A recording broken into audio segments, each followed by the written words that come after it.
just through being here when COVID first shewed itself here, to living through the moment with the restricted living that we've all experienced to minimise the risks of us getting COVID, I think it's important to say that back then, COVID, the strain of it was, from my experience, was more severe than it is now. And now we're at a much safer time, place and strain of COVID. So people don't need to worry and have that inner fear, and the timing of lifting the policy on it and opening up, I don't think could be better.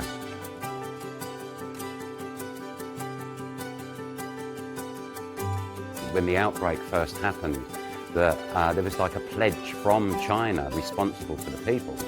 Given the scale in which China has had to deal with the unknown, and the pledge that they made in the first place to maintain minimising the negative impact on the people, they've stuck to that and they've achieved everything they set out to achieve.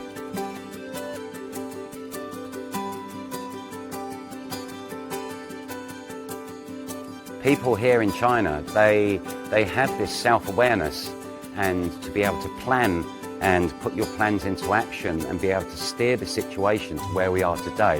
The people of China can pat themselves on the back for the amazing work that pretty much every individual has achieved in, following through their intentions and having that level of responsibility. I think a lot of places can learn a lot from the way the country's run and how people see it and conduct themselves.